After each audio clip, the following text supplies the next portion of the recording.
बोलो। आ गई आवाज? जी महाराज जी, आ रही है आवाज। खोल दिए आवाज? आवाज खोले क्या? हाँ जी, आ रही है। अरे यार, हमारा प्रवचन शुरू होता है उसके पहले ये रोज गड़बड़ी होती है, हमको डिस्टर्ब होता है। हमारी सेटिंग आप बराबर रखा करिए, 10 मिनट हमारा इसमें निकल जाता है। हाँ।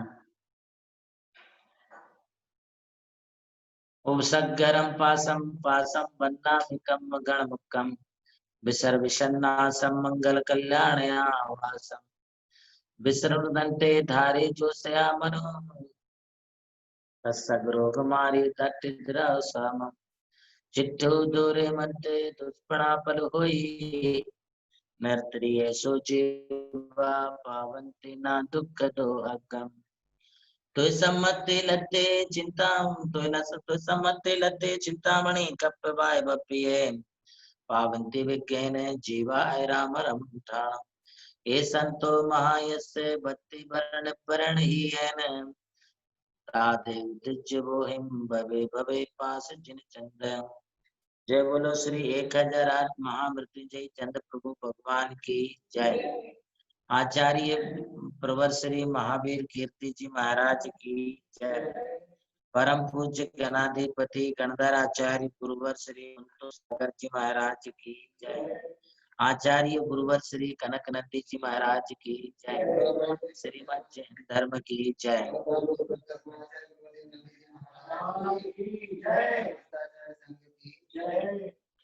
सर्वप्रथम इस युग के अंतिम शासन नायक भगवान महावीर स्वामी और उनकी आराधी आचार्य आर्ष परंपरा के कट्टर समर्थक परम पूज्य गणाधिपति गणधर आचार्य गुरुवर कुंतु सागर जी महाराज को अपना नमोस्तु निवेदित करते हुए आप सब लोगों के जीवन को मंगलमय बनाने के लिए आज का यह उद्बोधन।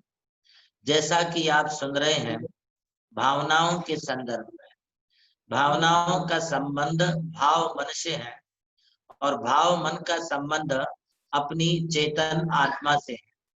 हमारे भीतर में दो प्रकार का मन है, एक द्रव्य मन है, दूसरा भाव मन है। द्रव्य मन है जो वो 8 पापड़ी के आकार वाला है। जो द्रव्य मन है उसकी रचना 8 पापड़ी के आकार की कही है और इस द्रव्य मन के भीतर जो सोचने की समझने की शक्ति विशेष है वह भाव मन है। हम भाव मन उसे कह सकते हैं जिससे हम शिक्षा और उपदेश को ग्रहण करते हैं, जिससे हम अपने जीवन में अच्छा और बुरा समझते हैं, उसे हम भाव मन कहते हैं। भाव मन का संबंध है अच्छे और बुरे विचारों से। अच्छे और बुरे विचार ये भाव मन की पैदाइश होते हुए भी ये हमारे चेतन आत्मा के परिणाम है, ये चेतन आत्मा के भाव।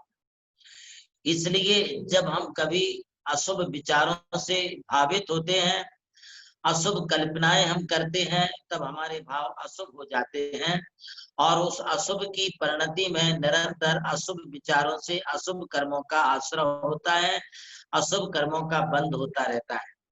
ये अशुभ विचार हमारे लिए जहां डिप्रेशन में ले जाते हैं, अशुभ विचार हमारी मनोमालिन्यता को पैदा करते हैं, अशुभ विचार ये हमारे लिए जो है दीन और हीन भावनाओं से सहित कर देते हैं।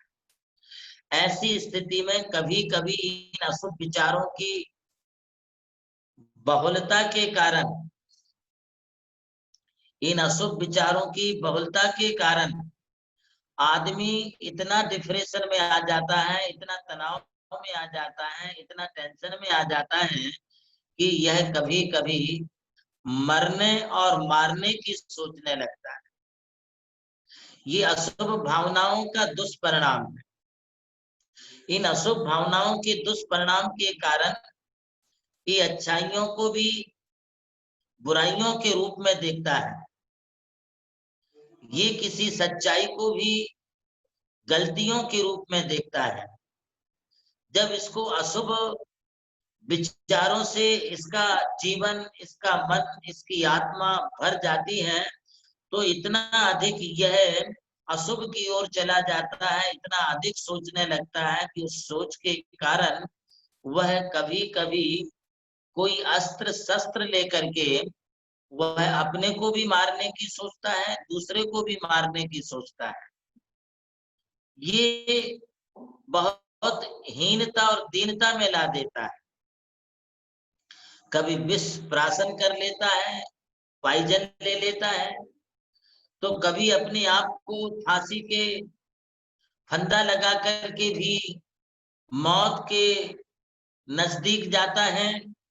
तो कभी कभी यह हमारे लिए, यह जो अशुभ विचार हैं, कभी पानी में डूब के मरने के लिए, तो कभी हमारे लिए आग में जलने के लिए प्रेरित करता है। देखिए भावनाएं कितनी खतरनाक होती हैं। इन भावनाओं के दुष्परिणाम भी हमारे जीवन पर उसी प्रकार से आते हैं। और एक और आप बात समझने की कोशिश करिए कि हम जब जैसे विचारों से सहित होते हैं, जैसे भावों से हम सहित होते हैं, तब हमारे चारों तरफ उसी प्रकार के जो है आभा मंडल, भामंडल तैयार होने लगता है, जिसे हम अंग्रेजी में ओरा कहते हैं। हमारे चारों तरफ का ओरा भी इसी प्रकार से बन जाता है। और उस अशुभ ओरा के समय हमारा जो शरीर है, शरीर के भाव हैं, चेहरा है, चेहरे के भाव हैं, हमारा जो एक्सप्रेशन है, वो सब कुछ चेहरे पर झलकने लगता है। और चेहरे पर झलकते हुए हमारा चेहरा भी थोड़ा सा मलिन हो जाता है, चेहरे पर भी थोड़ी सी कालिमा आ जाती है, और चेहरे के भाव हमारे एकदम से बदल जाते हैं। तब आदमी कहता है कि मेरा मूड खराब हो गया है। इस मूड खराब होने के पीछे सिर्फ अपने भाव ही कारण है।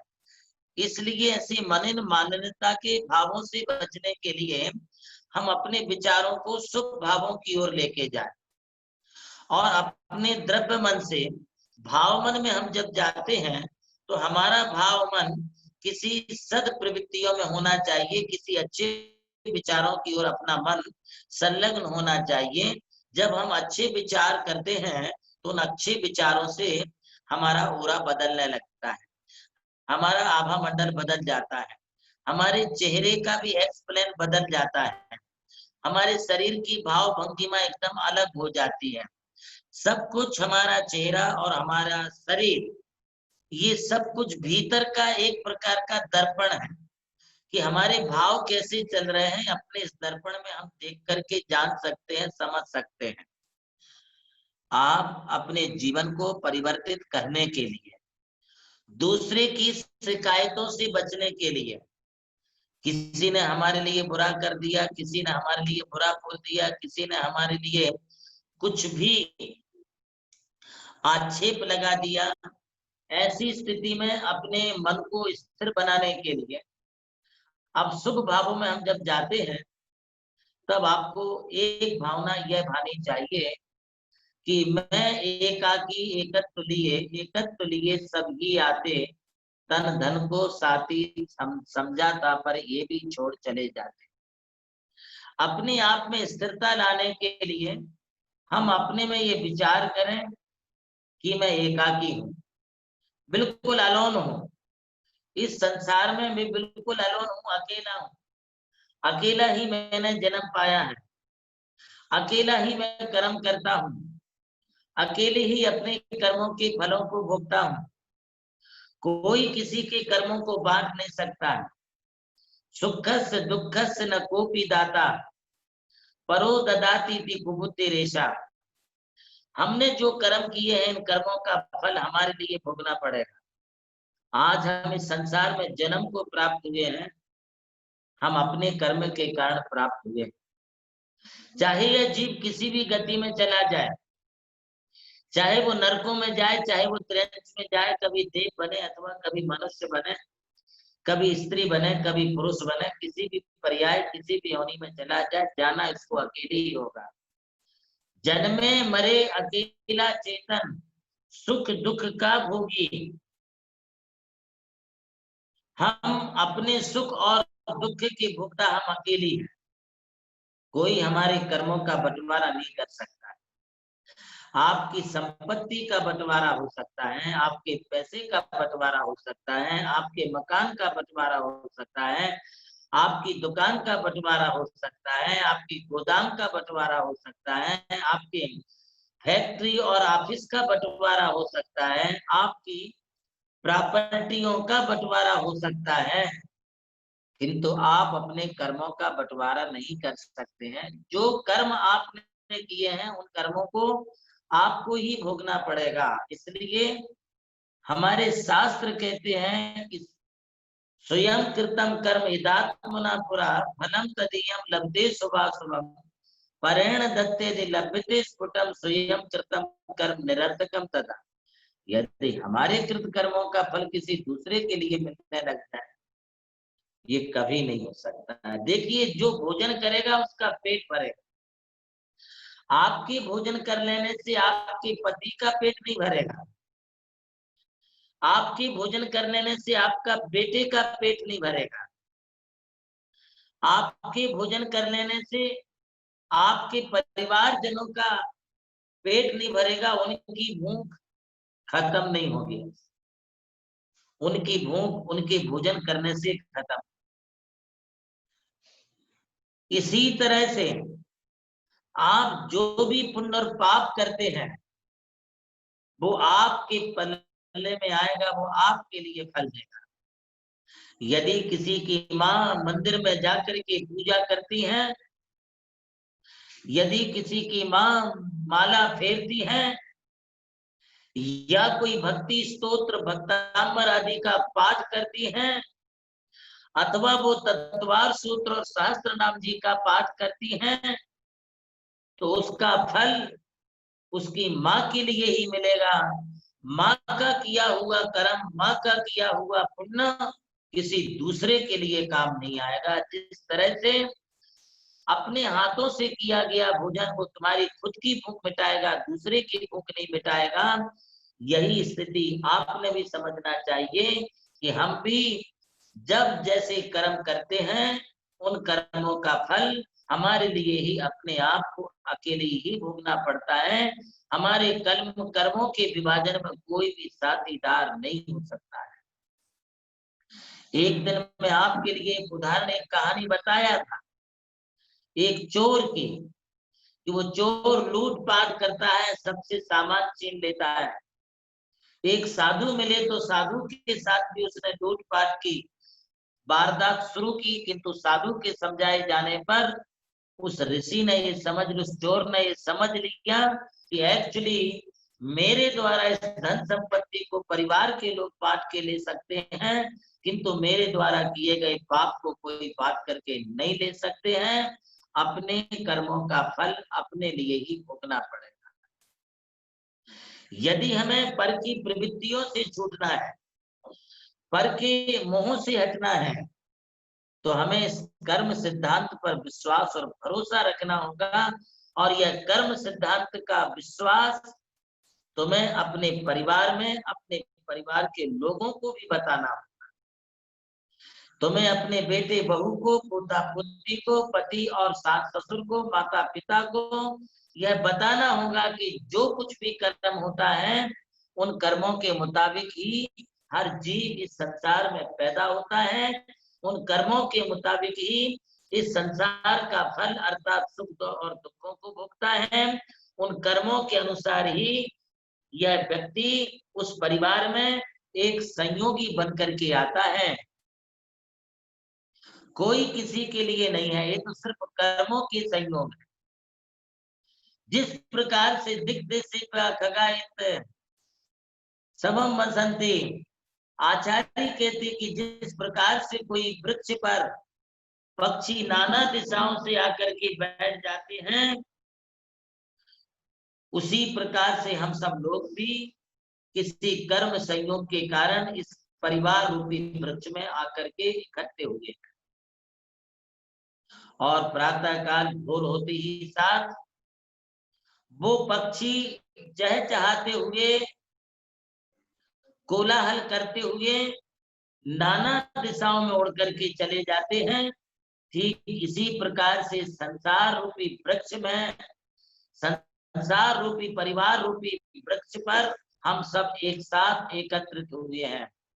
कहाँ से अपना पुत्र आया, कहाँ से पुत्री का जन्म हुआ, कहाँ की पत्नी है, कहाँ के माँ बाप हैं, ये सब कुछ एक संयोग मात्र बना है। और ये संयोग तब तक के लिए है जब तक कि हमारी आयु विद्यमान है। जब हमारी आयु खत्म होने लगती है, जब हमारी आयु समाप्त हो जाती है, तो आयु के समाप्त होने पर उस जीव के लिए, उस परिवार से कोई बचा नहीं सकता है। कोई लाख और करोड़ भी प्रयत्न कर ले, यत्न कर ले, कोई उसके लिए बचा नहीं सकता है। यदि हमें इस प्रकार के मृत्यु से बचना है और मृत्यु के उपरांत पुनः जन्म होगा। देखिए, जातस्य मरणम ध्रुवम, यदि जन्म है तो मरण है, मरण है तो जन्म है।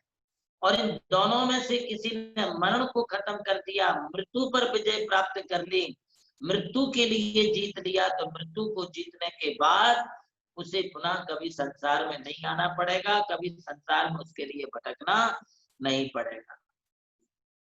हम मृत्यु को जीते, जो मौत हमारे लिए भव भव में भ्रमण कराती है, एक गति से दूसरी गति की ओर ले जाती है, एक पर्याय से दूसरे पर्याय की ओर ले जाती है। जो मौत पुनः पुनः हमें नया शरीर, नया जन्म दिलाती है, इस मृत्यु पर विजय प्राप्त कर ली जाए तो हम फिर पुनः कभी संसार में जन्म को प्राप्त नहीं होंगे। इस एकत्व भावना को आप समझिए कि आप अकेलो अवतरे, मरे अकेलो होए, यो कबहू इस जीव को साथी सगा न को। कौन किसका साथी है? आज कोरोना की इस महामारी के संक्रामक काल में यदि परिवार का कोई सदस्य मृत्यु को प्राप्त होता है, आप बहुत सारे टीवी पर, व्हाट्सएप पर, यूट्यूब पर, चैनलों पर, न्यूज चैनलों पर इन दृश्यों को आप देख रहे हैं और देखते हुए आप इस निर्णय पर पहुंचे होंगे कि देखिए मृत्यु कितनी खतरनाक है। हम सामने मृत्यु देख रहे हैं, रो तो लेते हैं किंतु उसे हम छू नहीं सकते हैं। हम रो तो लेते हैं किंतु उसे हम अग्नि संस्कार नहीं दे सकते हैं। हम रो तो लेते हैं किंतु उसका अस्थि संचय, उसकी राख रक्षा को हम इकट्ठा नहीं कर सकते हैं, क्योंकि यह जीव अकेला ही आया है, अकेला ही जाना है। इस कोरोना ने तुम्हारे लिए धर्म सिखा दिया है, इस कोरोना ने तुम्हारे लिए एकत्व भावना का पाठ पढ़ा दिया है। सही मायने में यदि आप स्वाध्याय सुनते हैं, स्वाध्याय करते हैं, प्रवचन सुनते हैं, तो तुम्हारा यह श्रद्धा बैठ जाना चाहिए कि आज मेरे सामने मेरा सगा, मेरे संबंधी, मेरे परिवार का मेंबर जो है मृत्यु को प्राप्त हो गया, किंतु हम उनके नजदीक नहीं जा सकते हैं।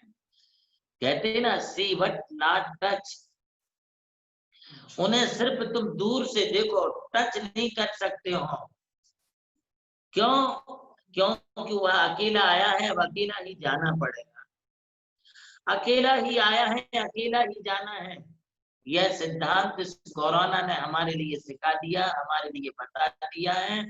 इसलिए इस कोरोना की इस महाभय स्थिति में हम एकत्व का पाठ सीखें, एकत्व के पाठ के साथ हम चलें और यह समझ जाएं कि एक को करे दी कम्मम, एक को या हिंददी दिए संसारे, एक को जाय दी मर दिया, एवं विचिंतित जो एता। हम आचार्य कुंद कुंद देव की इस कारिका का चिंतन करें, विचार करें। एक को करे दी कम्मम, जो भी कर्म करता है, कर्म करने का मतलब है पुण्य और पाप करने का, धर्म और अधर्म करने का। यहाँ कर्म करने का मतलब है अच्छा और बुरा करने का। यहाँ कर्म करने का मतलब है अपने जीवन में कुछ अच्छाइयां और कुछ बुराइयों को करना। यह कर्म यह जीव अकेली करता है। एको करे दी कर्मम, अकेला ही ये कर्म करता है और अकेला ही कर्म करने के पश्चात एको हिंडदी दी संसारे, और अकेला ही इस दीर्घ संसार में भ्रमण करता है। कौन किसके साथ जाता है बताइए? कोई किसी के साथ नहीं जा सकता, कोई कितना भी रो ले। आप ये भी कहते हैं कि इनके साथ मेरी भी मौत हो जाती तो अच्छा होता, इनकी चिता में मुझे भी रख दिया जाता तो अच्छा होता, किंतु आप 1 दिन 2 दिन 3 दिन रो लेते हैं, बाद में उसको भूलने की कोशिश करते हैं। यहाँ पर कोई किसी के साथ जाता नहीं है, अकेला ही जीव भ्रमण करता रहता है। भगवान आदिनाथ के परिवार में भगवान आदिनाथ का पुत्र भरत चक्रवर्ती और भरत चक्रवर्ती का पुत्र मरीचि हुआ, जो आगे चल के भगवान महावीर बनने वाला था। वह मरीचि पूरी 24 का काल बीतने तक उस संसार में अकेली भ्रमण करता रहा, कोई उसके साथ नहीं आया। अंत तो गत्वा महावीर के जीव को शेर की पर्याय में जब 2 मुनिराजों का उपदेश मिला, तो उसने इस कर्म सिद्धांत को समझ लिया कि मेरे कृत कर्मों ने मुझे कुछ कम 1 कोटि सागरोपम वर्ष तक इस संसार में भ्रमण करा दिया है। अब मुझे इस संसार में अब भ्रमण नहीं करना है, मुझे संसार के भ्रमण से मेरे को दूर होना है, दूर हटना है। तब उस शेर ने सम्यक दर्शन सच्चा श्रद्धान प्राप्त कर लिया, और सच्चे श्रद्धान के साथ साथ उसे जो है यह विश्वास और भरोसा हो गया कि मेरे कर्म मुझे कितना कष्ट देते हैं, कितनी तकलीफ देते हैं, चलो इन कर्मों से छूटना चाहिए। उसने अणुव्रतों का पालन करना शुरू कर दिया, 5 अणुव्रतों को पालने लगा, दिग्व्रत देश व्रतों को पालने लगा, पंच नमस्कार मंत्र का उसने सहारा ले लिया, और उस पंच नमस्कार मंत्र का सहारा लेकर के सिंह ने शेर की पर्याय में रहते हुए 1 महीना का निराहार निर्जला उपवास रख के संलेखना साध ली, और उस संलेखना साधने के प्रभाव से वह शेर अपने कर्मों को सुधारते हुए, कर्मों के अशुभ प्रवृत्तियों से बचते हुए शुभ कर्मों को उसने अपने जीवन में लाया, और शुभ कर्मों के प्रभाव से वह जो शेर था मर करके 12वें स्वर्ग में जाकर के देव बन गया। हम अपनी गति को, अपने भवों को सुधार सकते हैं। गति को सुधारने के लिए मति सुधारना चाहिए, अपने भवों को सुधारने के लिए अपने भावों को सुधारना चाहिए। अरे दूसरे को सुधारते सुधारते अनंत काल हो गया, हम किसी दूसरे को नहीं सुधार सकते, अपना सुधार अपने लिए करना चाहिए। हर जीव अपने कल्याण के बारे में सोचे तो उस जीव का कल्याण निश्चित रूप से हो सकता है। होता यह है कि हम दूसरे के बारे में सोचते, अपने बारे में कोई विचार नहीं करते। इस इंसान की हालत एक धोबी के शरीर की हो गई है।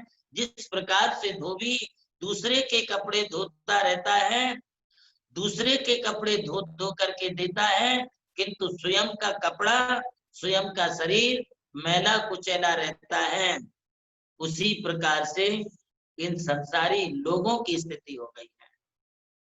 जिनको आत्मज्ञान नहीं है, जो अज्ञानी है, मूर्ख है, जिन्हें शास्त्र नहीं आता है, वे मात्र तूने ऐसा किया, तूने वैसा किया, तू ऐसा कर, तू वैसा कर, ऐसा उनके लिए उपदेश ही देते रहते हैं। और पर उपदेश कुशल बहु तेरे, जे पालई ते नरई घनेरे। अरे दूसरे को समझाना, दूसरे को बताना बहुत सरल है, किंतु स्वयं को समझ लेना, स्वयं को समझा देना ये बहुत कठिन है। एकत्व भावना के द्वारा हम स्वयं को समझें, स्वयं को जो है हम अपने आप को समझाने की कोशिश करें, और ये विचार करें एक को जायति मरति, हम अकेली ही जन्म लिए हैं और अकेली ही मृत्यु हमारे लिए करनी पड़ेगी। एवं विचिंतित जो एयत्तो, ऐसा जो विचार करेगा उसे एकत्व स्वरूप आत्मा का बोध होगा। ये एकत्व भावना हमारे लिए भावना योग में लेकर के जाएगी। और इस एकत्व भावना के चिंतन और मनन से हम अपने आप के लिए जो है ध्यान की तरफ ले जा सकते हैं और ध्यान के माध्यम से अपने कर्मों का क्षय कर सकते हैं। देखिए, ध्यान के बिना जितने भी प्रयोग हैं वे सब अशुभ से बचने के लिए है, वे हमारे लिए शुभ में जाने के लिए है। ध्यान के बिना जितने भी प्रयोग हैं, चाहे आप माला फेरिए, चाहे आप स्वाध्याय करिए, चाहे आप भगवान की पूजा करिए या कोई दान दीजिए, सेवा करिए, चाहे आप शील सदाचार का पालन करिए, ये सारे के सारे प्रयोग सिर्फ स्वर्ग के साधन हो सकते हैं, संसार के सुखों के साधन हो सकते हैं। सच्ची आत्मानुभूति और सच्चे मोक्ष की प्राप्ति तो मात्र हमारे लिए ध्यान से होगी। ध्यान बिना भावना के नहीं होगा, इसलिए भावना योग के माध्यम से हम अंतःकरण में प्रवेश करने की कोशिश करें और धीरे धीरे आत्मस्थ होते हुए अपनी आत्मा को हम एकाकी समझें। जितना एकत्व का हमारे लिए बोध होगा उतनी हमारे लिए जो है अशुभ से बचने की और शुभ की ओर बढ़ने की प्रेरणा हमारे लिए मिलेगी। यह प्रेरणा हम शुभ योग के माध्यम से प्राप्त कर दी जाए, बड़ा सुख होगा। दो ये मिले घना दुख होए, एक से दो होते हैं तो बड़ी तकलीफ होती है और अकेली है तो कोई तकलीफ नहीं है। राजा जनक के यहाँ पर रानियां थी। राजा जनक को जो है बहुत उष्णता हो रही थी। उस उष्णता में जो है गर्मी ताप संताप से वो बड़े बेचैन हो रहे थे। तब एक वैद्य ने कहा कि राजा जनक के लिए जो है यदि शीतल चंदन घिस करके दिया जाए तो उनको बड़ी शांति मिलेगी। अब सब रानियां जो हैं अपने हाथ में चंदन लेकर के घिसने लगी और चंदन घिस रही थी तो उन्हें चूड़ियों की खनखन आवाज आ रही थी। उस खनखन आवाज के कारण राजा जनक को डिस्टर्ब हो रहा था, तो उन्होंने कहा ये आवाज किसकी आ रही है। तब मंत्रियों ने कहा राजन, ये आवाज जो आपकी रानियां हैं उन रानियों की चूड़ियों का आपस में टकराना हो रहा है, चंदन घिस रही इसलिए आवाज आ रही। कोई बात नहीं, चंदन घिस के आने के बाद उसे लगाया, सारे शरीर में बहुत शीतलता मिली। उन्होंने कहा ये आवाज नहीं आनी चाहिए। तब दूसरे दिन पुनः उन्होंने चंदन घिसा और रानियों ने सारी चूड़ियां उतार दी, किंतु सुहाग के लिए, अपने सौभाग्य के लिए एक हाथ में एक चूड़ी, एक हाथ में एक चूड़ी पहन के रखी और वो चंदन घिसने लगी। अब चंदन घिसने लगी तो राजा जनक ने पूछा कि आज महल में कोई रानी नहीं है, आज यहाँ कोई आवाज नहीं आ रही। तब मंत्रियों ने कहा राजन, रानियां तो महल में हैं और सभी चंदन घिसने का काम कर रही हैं, किंतु इस समय उनके हाथों में सौभाग्य के प्रतीक एक चूड़ी है और सिंगल चूड़ी होने के कारण वो चूड़ियां आवाज नहीं दे रही है।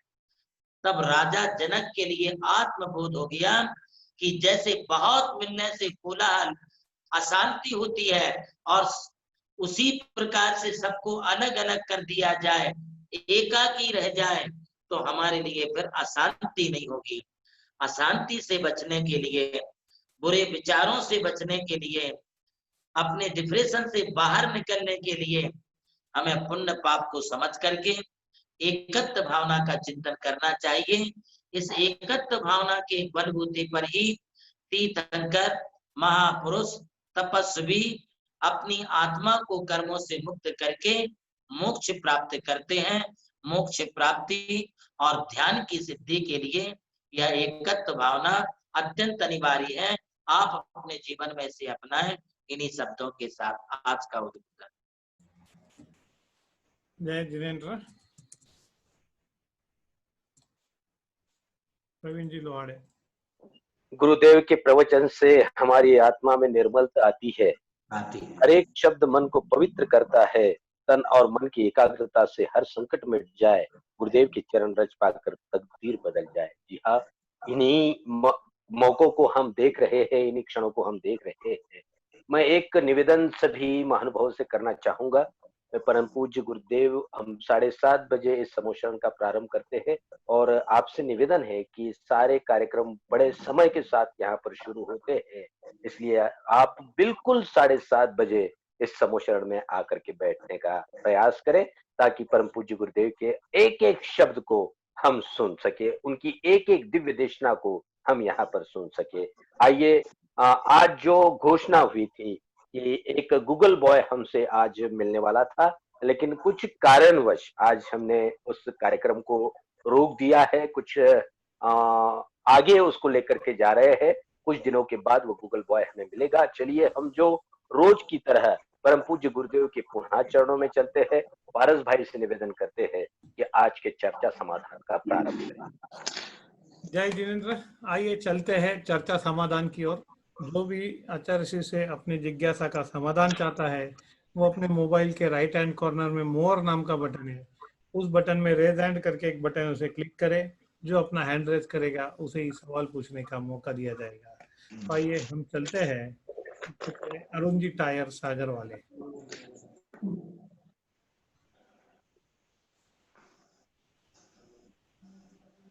नमस्ते गुरुदेव। आशीर्वाद। बोलिए अरुण जी, बोलिए, आवाज आ रही है। आज के प्रवचन में जो शुरू में आपने आसन पासम बंदामी उपसंखरम वो स्तोत्र पढ़ा था, उसका नाम क्या है और वो किस किताब में मिलेगा? ये उपसर्ग हर स्तोत्र है। ये भगवान पार्श्वनाथ की स्तुति है। ये श्रुत केवली भद्रबाहु आचार्य ने इसको लिखा है। इसको पाठ करने से जो है बड़ी शांति मिलती है, उपसर्ग और संकटों का निवारण होता है, शारीरिक स्वास्थ्य एवं आंतरिक स्वास्थ्य भी हमारा अच्छा रहता है। यह स्तोत्र मंत्र संहिता में मिल जाएगा। हमारी जो मंत्र संहिता पुस्तक है उसमें ये उपसर्ग हर स्तोत्र नमस्ते गुरुदेव। बहुत बहुत बहुत बहुत। अगला सवाल है अमोल पाटनी अंबड़। अमोल पाटनी नहीं, पंडित होगा। अमोल पाटनी लिखा है नाम। ओके ओके, ठीक है। बोलिए।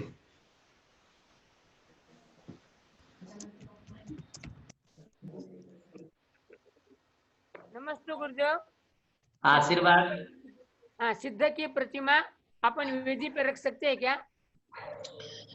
गृह चैत्यालय में सिद्धों की प्रतिमा नहीं रख सकते हैं, किंतु जो जिन मंदिर होता है, जिन मंदिर में सिद्ध भगवान की प्रतिमा रख सकते हैं, और वह सिद्ध प्रतिमा मूल नायक के रूप में नहीं पूजी जाएगी।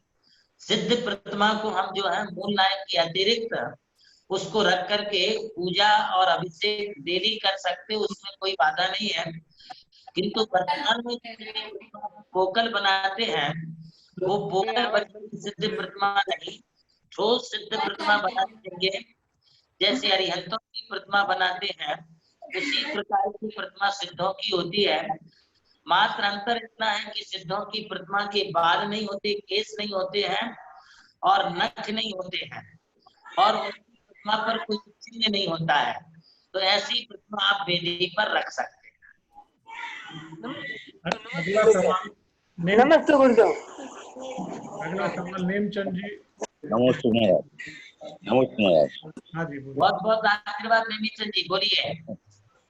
महाराज जी अब्बाई तबीयत अस्पताल में है। हेलो, बोलिए बोलिए।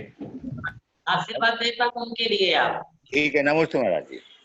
नमस्ते। अगला सवाल विधानाचार्य प्रकाश जी जैन, कृपया अपना वीडियो स्टार्ट करें।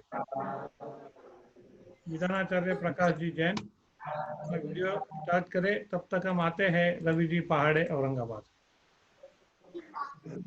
कीजिए। महाराज जी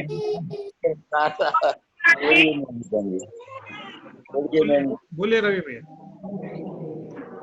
बोलिए। नमस्ते महाराज जी। कहते हैं और वो कितने गुणस्थान होगा?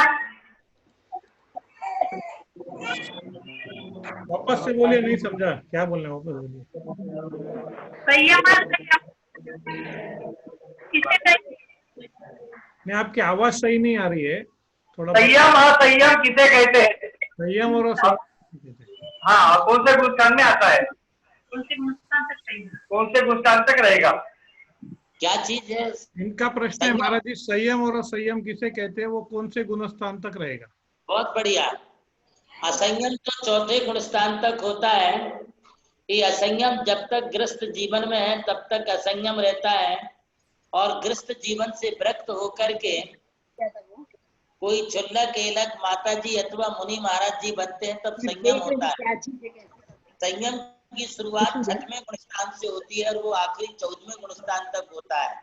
और पहले गुणस्थान से गुणस्थान तक रहता है, किंतु बीच का एक 5वां गुणस्थान बचा है, उस गुणस्थान में किंचित संयम होता है, किंचित असंयम होता है।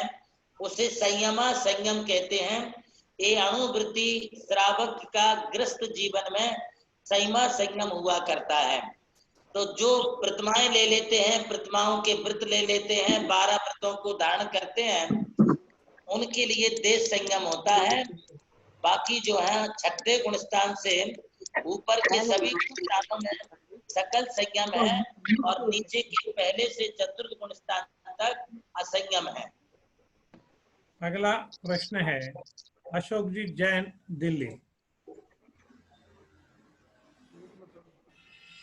बोलिए अशोक जी, बोलिए।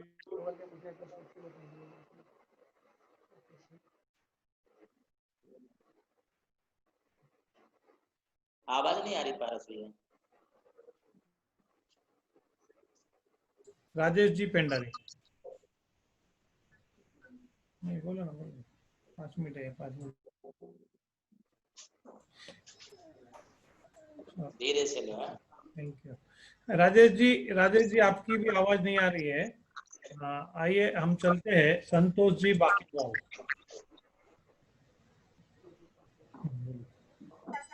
हेलो बोलिए संतोष जी, बोलिए।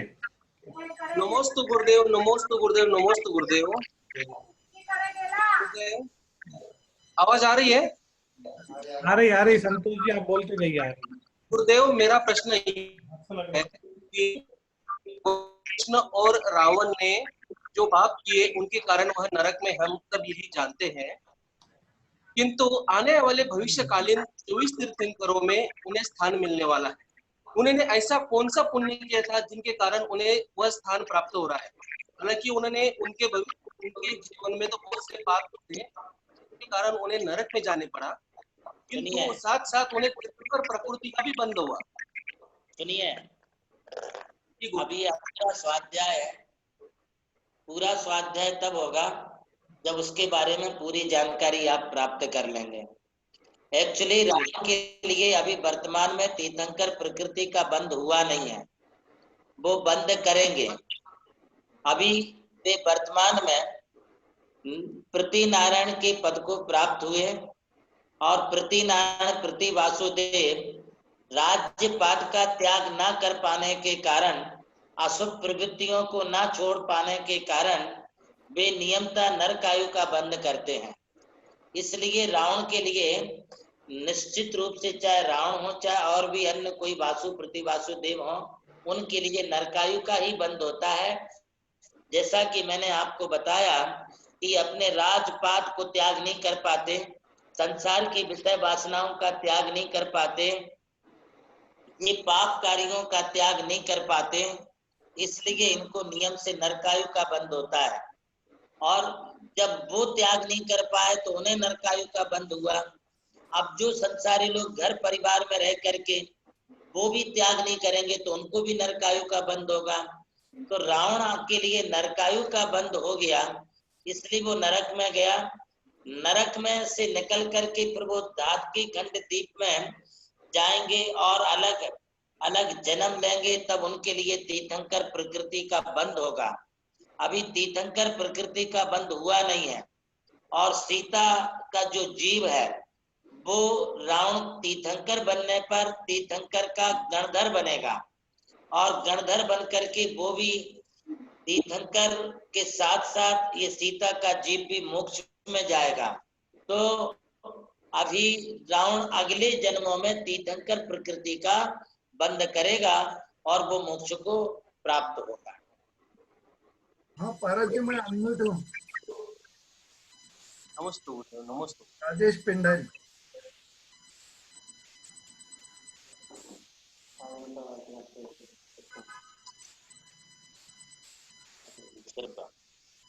हेलो, ज्यादा बोलना चाहिए। हेलो, बोलिए।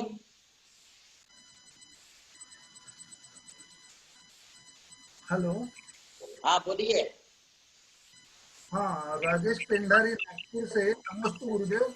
मेरी शंका है कि आज जो मैंने शास्त्र में पढ़ा परात्पर शंकर वितंद्र, तो ये शंकर सात वितंद्र सिद्ध देव की उपासना यानी क्या होता है? शंकर इसमें क्या है? ये आवाज कट कट के आ रही है आपकी, थोड़ी सी क्लियर आवाज आनी चाहिए। शंकर सार वितंद्र, हाँ सिद्ध देव की उपासना, हाँ सिद्ध विशुद्ध सुसिद्ध समूह जो कहते हैं ना, उसमें हाँ शंकर सार वितंद्र कहा गया है। तो इसमें शंकर उपासना यानी क्या है? हाँ ठीक है, सुनिए। जो पूजा अरे खड़ा करा था गप्पू तो मैं कुछ का जो खड़ा करा जो की पूजा में बताया है ना, हाँ, उसमें शंकर नाम का जो शब्द आया है हाँ, उसका मतलब है सम करोति इति शंकरा। जो सभी के लिए सम अर्थात सुख देते हैं वे शंकर कहलाते हैं। तो भगवान सिद्ध भगवान ये हमारे लिए शंकर के समान है, क्योंकि सभी भव्य जीवों के लिए सुख देने वाले हैं, समता शांति देने वाले हैं, उनको शंकर कहा जाता है। अच्छा, पीला पीला बॉल आशीर्वाद। हाँ वो नमोस्तु गुरुदेव, नमोस्तु गुरुदेव, नमोस्तु गुरुदेव। गुरुदेव, मेरे मन में एक जिज्ञासा थी। जैसा कि अभी आपने बताया एकत्व भावना के बारे में, तो एकत्व भावना को प्रैक्टिकल करने के लिए किस तरह करना होगा? इसके लिए आप ऐसा करें, घर में रह करके जब आप माला फेरते हैं तो किसी अकेले कमरे में बैठ जाएं और किसी कमरे में बैठ करके दरवाजा बंद कर लें और अपने कपड़े वगैरह खोल लें। उसके बाद आप विचार करें कि ये शरीर भी मेरा नहीं है, अब ये कर्म भी मेरे नहीं है, अब तो मैं सिर्फ अकेली हूँ और ज्ञान दर्शन स्वरूप हूँ, मैं चारित्र स्वरूप हूँ, मैं अनंत सुख स्वरूप हूँ। ऐसा विचार करना कि शुद्धो हम, बुद्धो हम, नित्यो हम, निरंजनो हम, इस प्रकार का आप विचार करें। एकत्व पने में ये विचार करना है, इस एकत्व पने में इस में अब आप मम्मी पापा के साथ बैठे हुए हैं, ये भी मेरे नहीं है, सब व्यवहार मात्र के हैं। ये तुम्हारे शरीर के जन्मदाता है, तुम्हारी आत्मा के जन्मदाता नहीं है। आत्मा तो अजर अमर है, आत्मा अनादि काल से है। इसलिए आप जब भी अपने आप को एकांत स्थान पाए तब वहां पर आप अपने आप को एकत्व विभक्त का विचार करें। आप अकेलो अवतरे मरे अकेलो होए, यूं कब इस जीव को साथी सगा न कोई। इन पंक्तियों को जो है आप दोहराते रहें तो एकत्व भावना में मजबूती आएगी।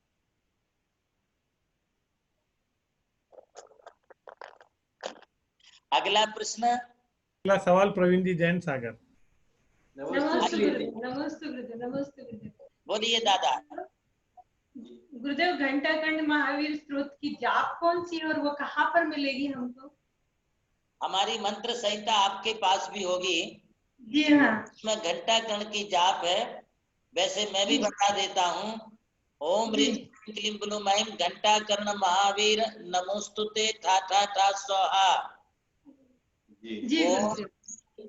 ओम ह्रीं क्लीं ब्लूम ऐं घंटा कर्ण महावीर नमोस्तुते ठा ठा ठा सोहा। इसको आप किताब में से भी देख करके जो है लिख के ले सकते हैं। ये घंटा कर्ण की जाप है। और भी कई प्रकार के घंटा कर्ण की जाप है। यदि धन वृद्धि करना है तो अपने लिए जो है उसमें अलग प्रकार की जाप है।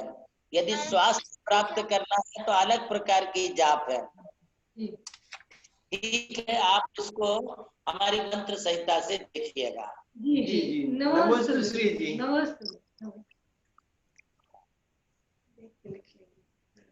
गुरुदेव नमोस्तु। नमोस्तु। आवाज आ रही है? हाँ, बहुत अच्छी आवाज आ रही। बोलिए, आप कहाँ से बोल रहे हैं? मैं उज्जैन से बात कर रही हूँ, पीयूष कासलीवाल जी के यहाँ से। नमोस्तु गुरुदेव। मुझे ये पूछना है, जो भी दीक्षार्थी है, जो भी आज वर्तमान में जो भी दीक्षा लिए हुए हैं, मुनि गुरुवर आर्यिकर जो भी है, वो नियम से स्वर्ग या मोक्ष दोनों को धारण करेंगे क्या? देखिए, आर्यिकाओं का तो अभी वर्तमान की बात आप करते हैं तो वर्तमान में कोई मोक्ष नहीं जाता। अभी मोक्ष मार्ग पर जा रहे हैं हम लोग। तो वर्तमान में तो किसी को मोक्ष की सिद्धि नहीं है, सिर्फ मोक्ष मार्ग मिला है। हम ज्यादा से ज्यादा स्वर्गों तक जा सकते, 16वें स्वर्ग तक जा सकते हैं। अगला जन्म पुनः मनुष्य जन्म पाके श्रावक कुल में जन्म लेके फिर दीक्षा धारण करके फिर से तपस्रण करेंगे। और यदि हमारा तपस्रण सार्थक हो गया तो हम संपूर्ण कर्मों को क्षय करके मोक्ष प्राप्त करेंगे। यदि अगले जन्म में भी नहीं कर पाए तो 2-4 जन्म और भी ले सकते हैं। ये जरूरी नहीं है कि मुनि महाराज तद्भव मोक्षगामी हो जाए। मोक्षगामी बनने के लिए कठोर तप करना पड़ता है, तब जाकर के मोक्ष जाते हैं। रही बात माता जियों की, तो माता जी की पर्याय स्त्री पर्याय है, वो आर्यिका व्रत धारण कर सकते हैं। जब तक उनको स्त्री पर्याय नष्ट हो करके पुरुष पर्याय प्राप्त नहीं होती है तब तक उनके नहीं होगा।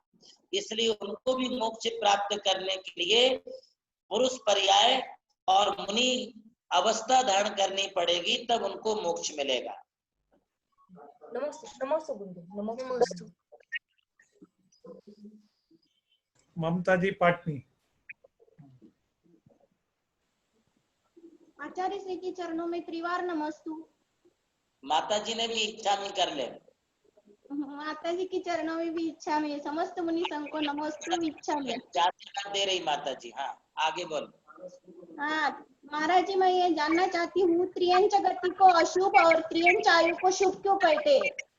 बहुत अच्छा प्रश्न किया ममता जी आपने।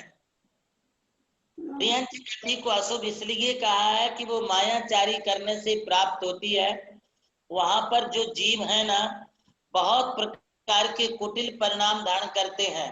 उनके परिणाम जो हैं मतलब कुटिल रूप हैं, बुरे परिणाम हैं, मायाचारी के परिणाम होते, इसलिए त्रियंच गति को जो है अशुभ कह दिया है। अब त्रियंच आयु को शुभ क्यों कहा है? क्योंकि उनको जो आयु मिली है, जो जीवन मिला है, उस आयु में, उस जीवन काल में यदि वो कुछ व्रत धारण कर लेते हैं, सम्यक दर्शन धारण कर लेते हैं, अणुव्रतों को धारण करते हैं, तो वो श्रावकों के समान वे भी स्वर्ग प्राप्त कर सकते हैं। इसलिए त्रियंच आयु को शुभ कह दिया है। नरक आयु को शुभ नहीं कहा, क्योंकि नरक में वहां दुख ही दुख है, अशुभ ही अशुभ है और कोई संयम धारण नहीं कर सकते, इसलिए नरकायु को कोई भी शुभ नहीं माना है। किंतु त्रियंच आयु को शुभ मान लिया, क्योंकि उसे अणुव्रत धारण करके स्वर्ग जा सकते। और देवों की आयु को भी शुभ माना है, क्योंकि देवों में कोई दुख नहीं होता, कोई तकलीफ नहीं होती, इसलिए देवों की आयु अच्छी मानी। और मनुष्य तो अच्छे हैं, तो 3 आयु अच्छी है, शुभ आयु है। त्रियंचायु, देवायु, मनुष्य आयु, ये तीनों आयु अच्छी है। इस अच्छी आयु को बाकी अच्छे कर्म कर लेना चाहिए।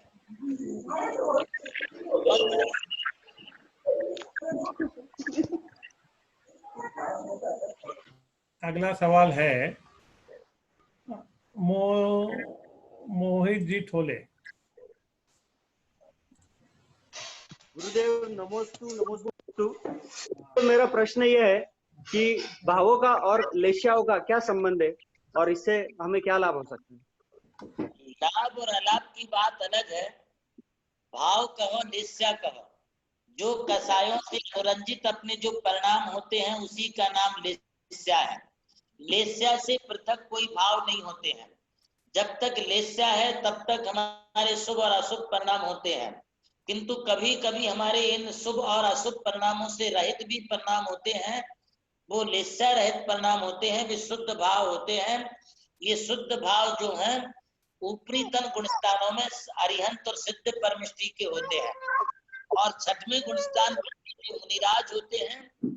छठवें गुणस्थान से मुनि महाराज जियों से लेके आगे के सभी मुनि महाराज सभी गुणस्थानों में इनके भाव भी शुभ होते हैं और लेस्या भी शुभ होते हैं। आपको पुनः मैं शार्ट में कहूं कि लेस्या और भाव ये दोनों अलग अलग नहीं है, दोनों एक ही है। भाव कहो तो शुभ अशुभ भाव कह सकते हैं, और लेस्या बोलो तो भी शुभ और अशुभ लेस्या बोल सकते हैं। दोनों एक ही है। अगला सवाल है, इन्होंने नाम नहीं लिखा है अपना। ठीक है, दिखाइए। भारती ठोले। अच्छा महाराज जी आप एक डिक्शनरी डायरेक्टरी हो, नाम तुरंत बता देते हो किसका। अनम्यूट कीजिए ठोले जी। भारती जी बोलिए। महाराज जी मेरा प्रश्न ये है, कर्म को काटने के लिए हमें क्या क्या करना चाहिए? बहुत कुछ करना पड़ेगा भारती। कर्मों को काटने के लिए घर छोड़ना पड़ेगा, परिवार छोड़ना पड़ेगा, बाल बच्चों को छोड़ना पड़ेगा, पति को छोड़ना पड़ेगा। छोड़ना पड़ेगा मतलब डाइवर्स लेने की बात नहीं कर रहा हूं मैं, त्याग की बात कर रहा हूं। जब अपन त्याग के मार्ग में चलेंगे, संयम के मार्ग में चलेंगे, तब अपने लिए कर्मों को काटने का अवसर प्राप्त होगा।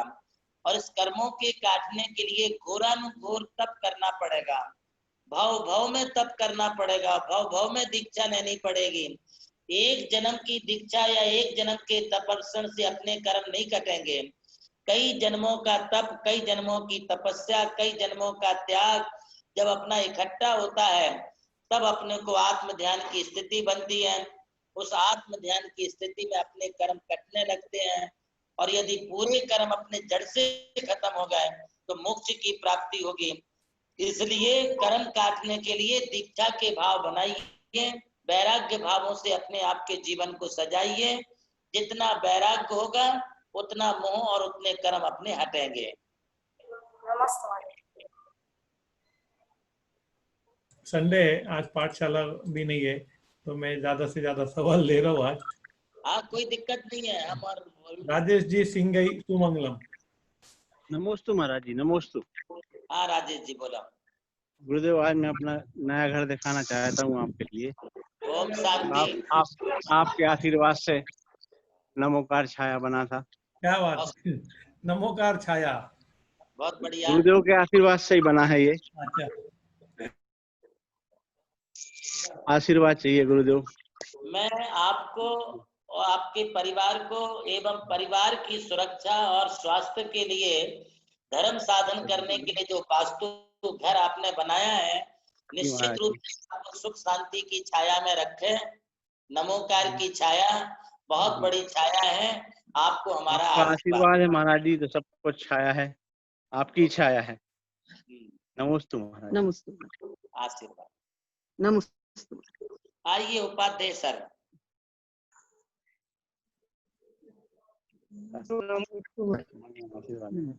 हाँ बोलिए सर।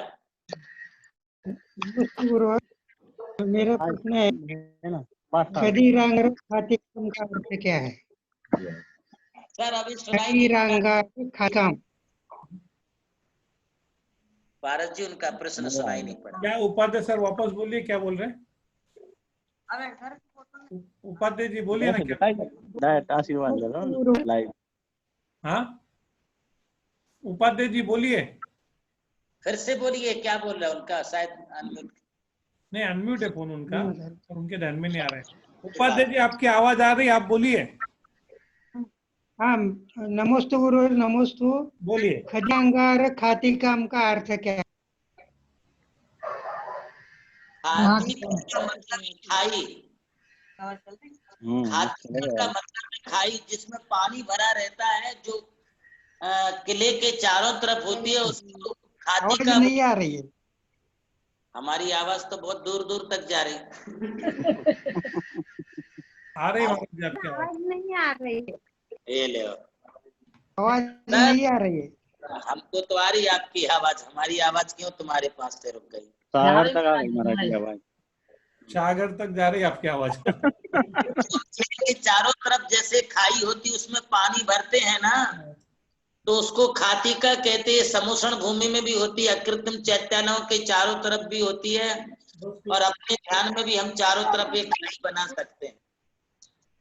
चले दिनेंद्र जी जैन शाहगढ़। महाराज जी नमोस्तु। नमस्ते महाराज जी। आशीर्वाद। महाराज जी ऐसा उपाय बताएं जिससे आत्म कल्याण के जुट जाए। भाई हम रोज अरे हाँ रोज महाराज जी वही बता रहे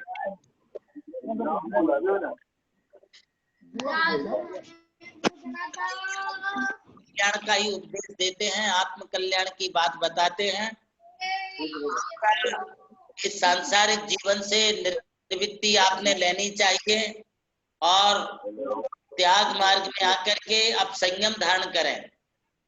यही आत्म कल्याण का मार्ग है, क्योंकि आयुष्य का जीवन का कोई भरोसा नहीं है कि कब क्या हो जाए। कोरोना का काल चल रहा है, आप तो एक संकल्प ले लो कि कोरोना हटते ही हम दीक्षा दीक्षा के भाव आप बनाइए, आपका कल्याण होगा।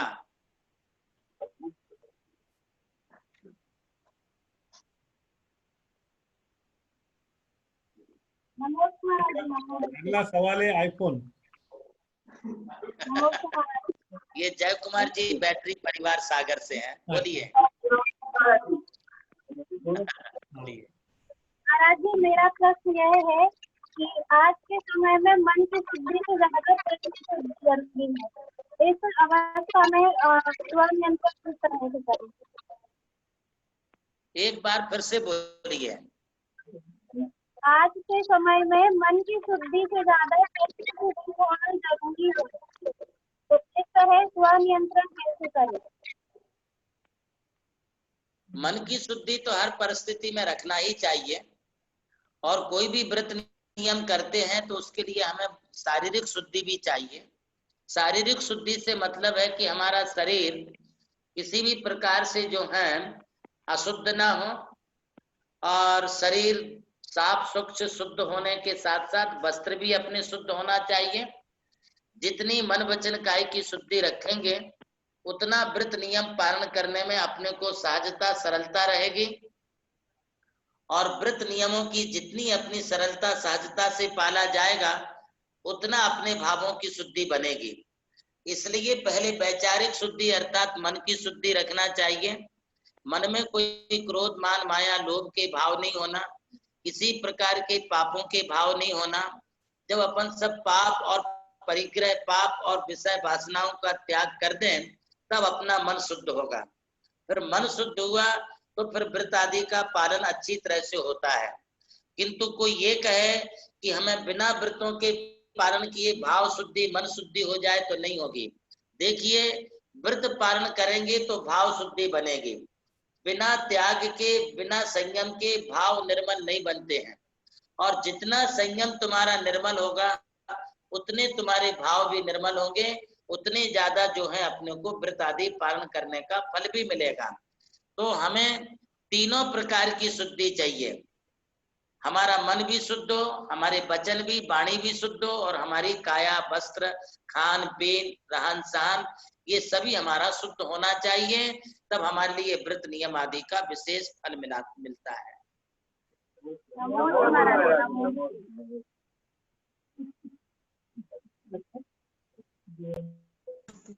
नमस्ते महाराज जी। नमस्ते महाराज जी। ऐसा क्यों होता है कि पाप करने वाला व्यक्ति फलता फूलता है, खुश रहता है, और धर्म करने वाला व्यक्ति हमेशा कष्टों से घिरा रहता है?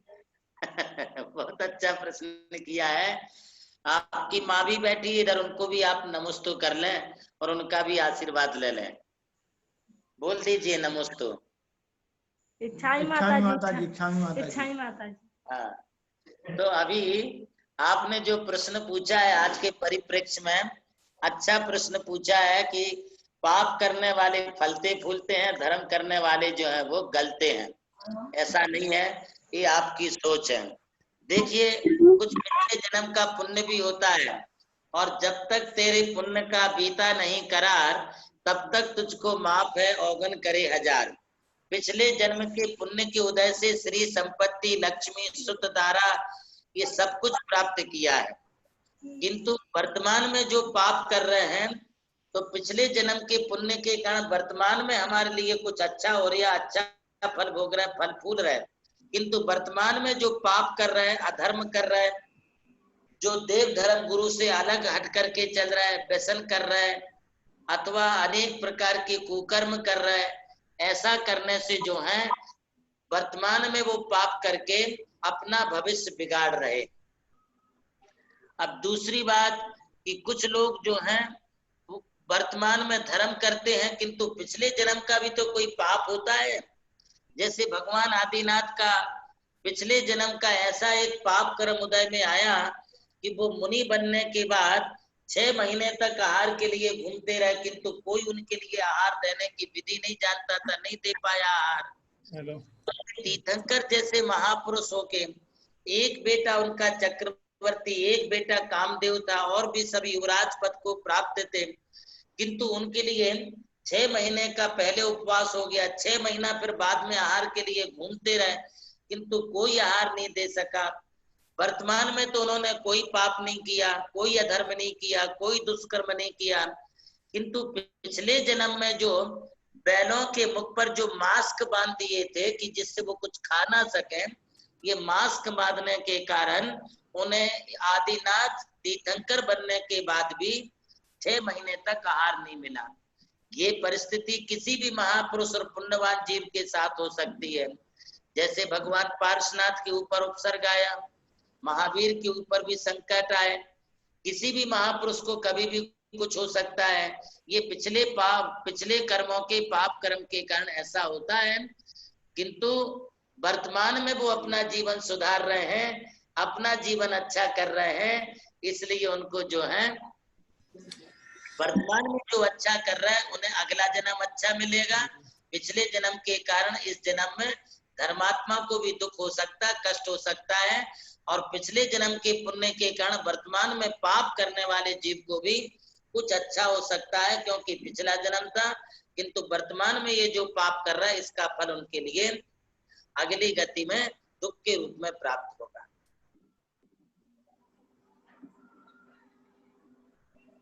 अगला प्रश्न पुण्य का प्रश्न है क्या? गुरुदेव, हम माला क्यों फेरते हैं? कौन सी माला? वरमाला हैं? ये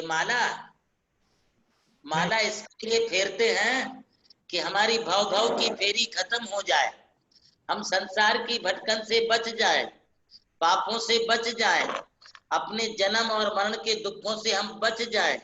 इसलिए अपन लोग जो है माला फेरते, और माला फेरते वक्त मन लगा करके माला फेरना।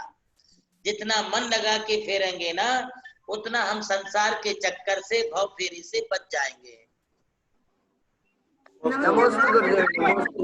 आज का सवाल जवाब का दौर हम यही समाप्त करते हैं और चलते हैं प्रवीण जी दोहाड़े। चलिए पारस भाई, आप पूछ रहे थे कि गुरुदेव के सामने कोई भी व्यक्ति आ जाता है तो गुरुदेव नाम ले लेते हैं। पारस भाई, 10 साल पहले भी यदि कोई मिला है और उसके बाद गुरुदेव का उससे मुलाकात नहीं हुई है, दूर से देख ले है तो नाम बोल देते हैं।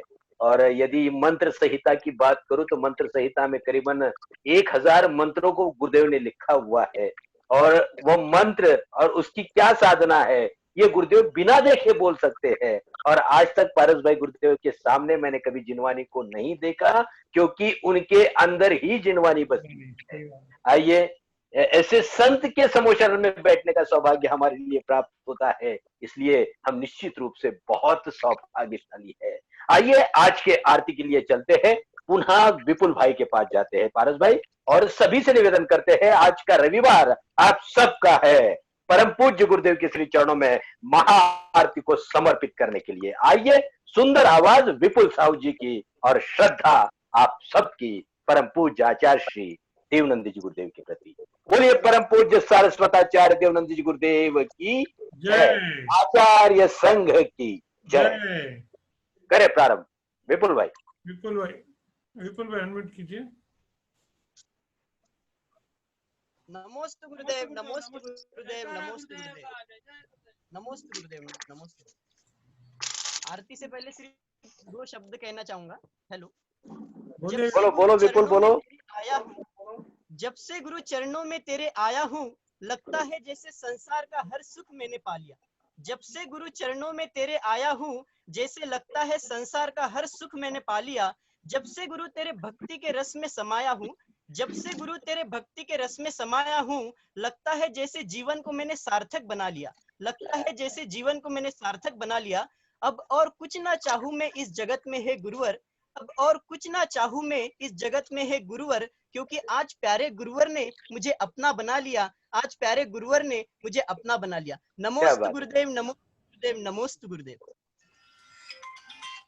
जय जय गुरुवर भक्त पुकारे, आरती मंगल गाए, करके आरती देवनंद जी की मोहत मिरन सिजावे। गुरुवर के चरणों में नमन, ऋषिवर के चरणों में नमन, यतिवर के चरणों में नमन, सूर्यवर के चरणों में नमन।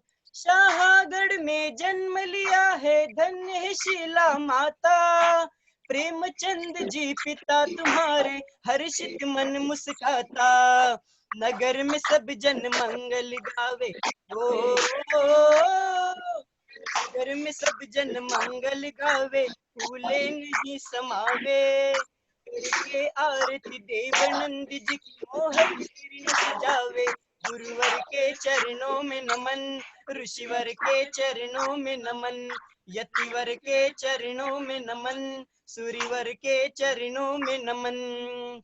सूरज सा है तेज आपका, नाम मुलायम भाया, बीता बचपन आई जवानी, घर से मन अकुलाया। ये सब कुछ तो नाशवान है, ओ ये सब कुछ तो नाशवान है, भाव विराग जगावे। करके आरती देवनंद जी की मोहत मिरन सजावे। गुरुवर के चरणों में नमन, ऋषिवर के चरणों में नमन, यतिवर के चरणों में नमन, सूर्यवर के चरणों में नमन। कुंथु सागर गुरुवर ने तुम्हें दीक्षा दे उधारा, देख के तन की कोमलता को देवनंद के पुकारा। चारित रथ पर चढ़ गए गुरुवर हो, चारित रथ पर चढ़ गए गुरुवर, मुक्ति बाट निहारे। करके आरती देवनंद जी की मोहत मिरन सजावे। गुरुवर के चरणों में नमन, ऋषिवर के चरणों में नमन, यतिवर के चरणों में नमन, सूर्यवर के चरणों में नमन। धन्य है जीवन, धन्य है तन मन, मिलकर जो गुण गावे। स्वर्ग संपदा सब सुख पाकर, मनुष्य जन्म फल पावे। दिव्य ज्ञान तुम सा हम पाकर हो, दिव्य ज्ञान तुम सा हम पाकर, लोक शिखर पा जावे। करके आरती देवनंद जी की मोहत मिरन सजावे। गुरुवर के चरणों में नमन, ऋषिवर के चरणों में नमन, यतिवर के चरणों में नमन, सूर्यवर के चरणों में नमन। जय जय गुरुवर भक्त पुकारे, आरती मंगल गावे। करके आरती देवनंद जी की मोहत मिरन सजावे। गुरुवर के चरणों में नमन, ऋषिवर के चरणों में नमन, यतिवर के चरणों में नमन, सूर्यवर के चरणों में नमन। गुरुवर के चरणों में नमन, ऋषिवर के चरणों में नमन, यतिवर के चरणों में नमन, सूर्यवर के चरणों में नमन। नमोस्तु गुरुदेव, नमोस्तु गुरुदेव, नमोस्तु। जयकारा गुरुदेव का, जय जय गुरुदेव, जयकारा गुरुदेव का, जय जय। कहीं भी जाइएगा मत। अभी और एक आरती होने जा रही है। जैन महाराज जी के सामने समक्ष आरती बोलेंगे। मालेगांव से हैं, वो आरती बोल रहे हैं, बोलिए, उसमें बोलो ना।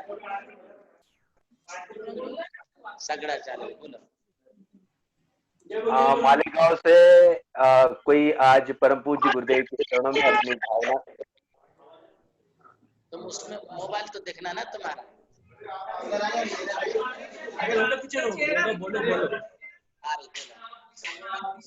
चालो रे, सगड़ा चालो रे भाया मंदिर होवे होले, होवे होले, गुरुवर की भक्ति में मारो मन डोले, मारो मन डोले, सगड़ा चालो रे, सगड़ा चालो रे भाया मंदिर होले होले, गुरुवर की भक्ति में मारो मन डोले, गुरुवर की भक्ति में। शाहगढ़ में जन्म लिया है, शाहगढ़ में जन्म लिया है, मुलायम था नाम, प्रेमचंद और शीला देवी के गाते सब गुणगान, सगड़ा चालो रे, होले होले होले, गुरुवर की भक्ति में मारो मन डोले, बोलो गुरुवर की भक्ति में मारो मन डोले। बाल ब्रह्मचारी है गुरुवर, बाल ब्रह्मचारी है गुरुवर, सौम्य मुंड के धारी,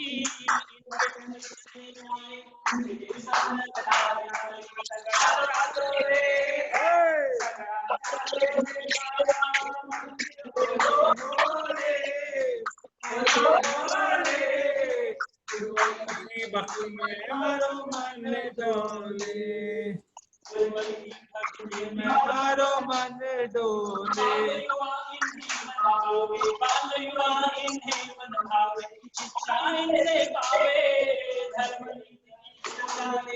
जन्म को हर्षाते, सगड़ा चालो रे, सगड़ा चालो रे भाया मंदिर होले होले होले, गुरुवर की भक्ति में मारो मन डोले, गुरुवर की भक्ति में मारो मन डोले। नहीं किसी से पक्षपात है, नहीं किसी से पक्षपात है, संसार के धारी,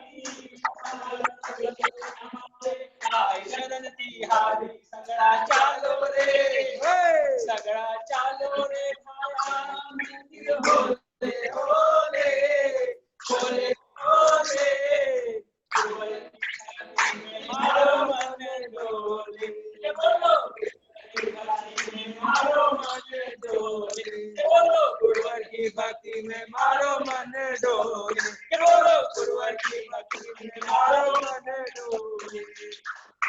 ज्ञान योगी शरणं शरणं, श्री ज्ञान योगी निजतलीनं, आनंद रूपं सुखभारणं च, तमदेव नंदी तमदेव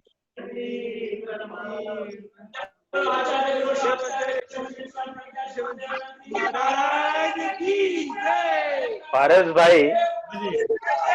भाई आज गुरुवर के मुखारबिंद पे जो खुशी को मैंने देखा है, उसका कारण आप समझ रहे हैं। उसका सबसे महत्वपूर्ण कारण है एक छोटे से बालक का दर्शन आपने, मतलब बालक को दर्शन गुरुदेव का 2 बार करवाया, और उसकी छवि इतनी सुंदर थी कि इस महान संत के चेहरे पर हंसी आ गई। मुझे ऐसा लगता है कि वो बालक बहुत ही भाग्यवान है, सौभाग्यशाली है, जो गुरुदेव के आशीर्वाद हंसते हुए उसके लिए आज प्राप्त हुए हैं। क्योंकि आपने यदि देखा होगा कि पहली बार जब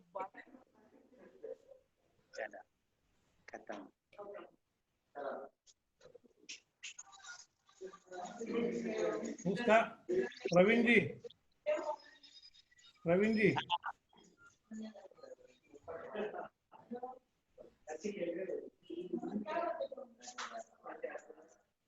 चलो कैसा करोगे तुम? फिर रात में जाओगे, कोई दिक्कत नहीं ना। एक दो ये साउंड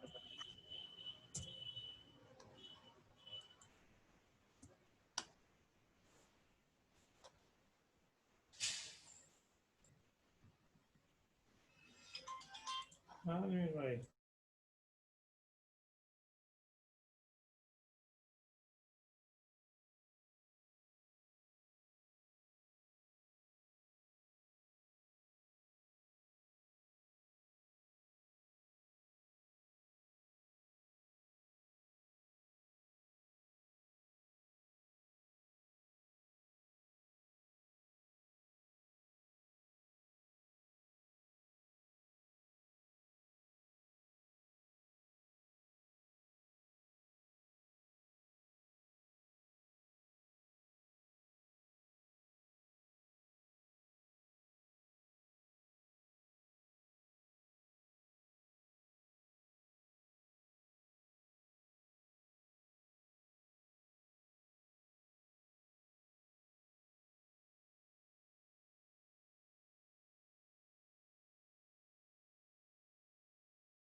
एक सेकंड। जो भी आचार्य ऋषि से नमोस्तु करना चाहता है वो अपना माइक अनम्यूट कर ले और नमोस्तु कर ले। नमोस्तु महाराज जी, नमोस्तु महाराज जी, नमोस्तु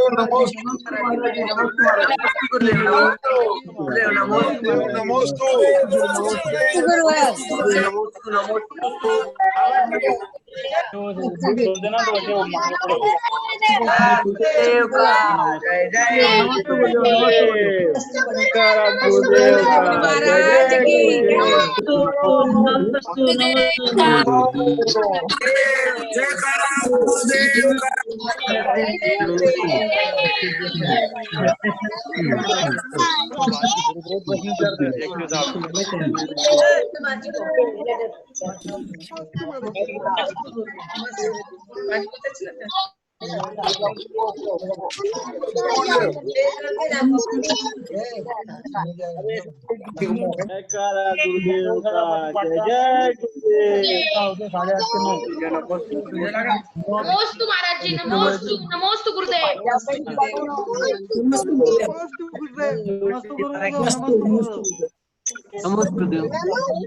नमोस्तु महाराज जी, नमोस्तु महाराज जी, नमोस्तु महाराज जी, नमस्ते गुरुदेव, नमस्ते गुरुदेव।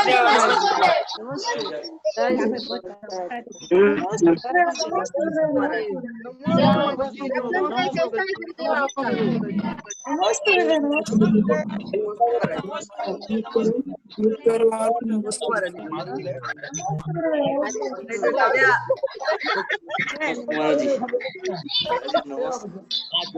महाराज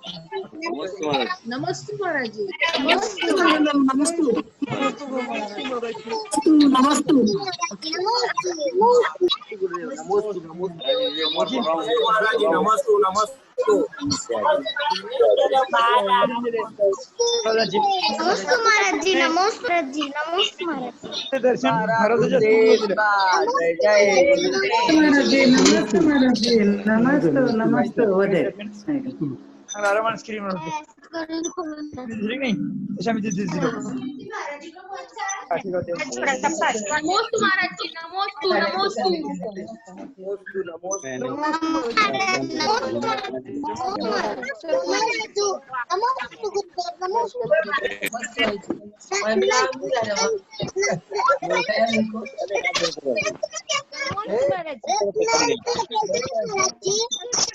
नमोस्तु, नमोस्तु।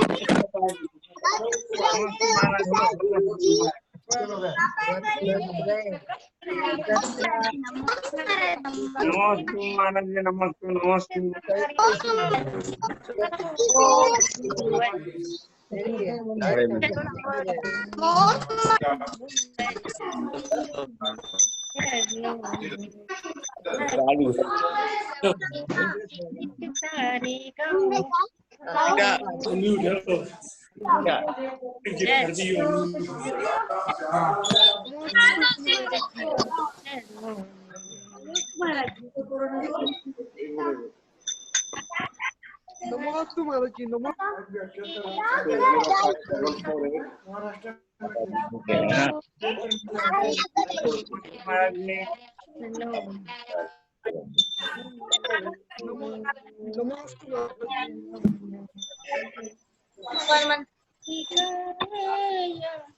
तेरी माया हरि जन्म क्यों माया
गीत सारे गाओ आओ गुरुवर के चरणों में गुरुवर के चरणों में भक्ति के गीत सारे गाओ आओ गुरुवर के चरणों में गुरुवर के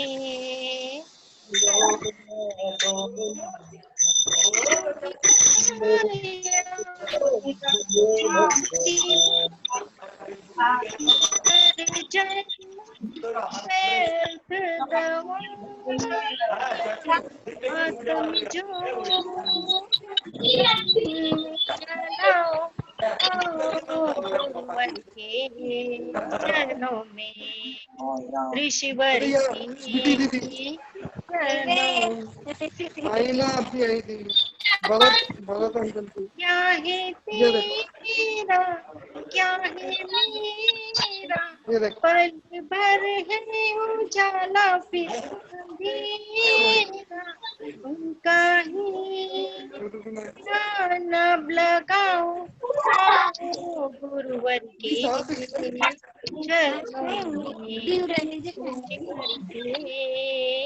चरणों में भक्ति के गीत सारे गाओ आओ गुरुवर के चरणों में ऋषिवर के चरणों में भारत का सबके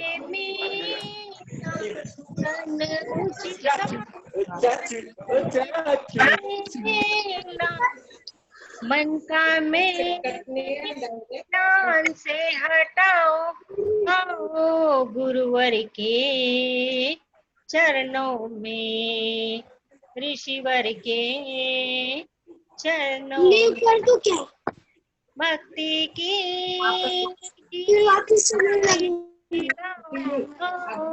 गुरुवर के चरणों में ऋषिवर के चरणों में जब लोग देवनंदी गुरुदेव की जय।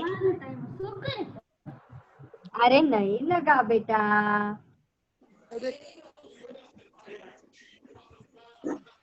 मधुर भैया ये देख स्वीटी दीदी उनकी लड़की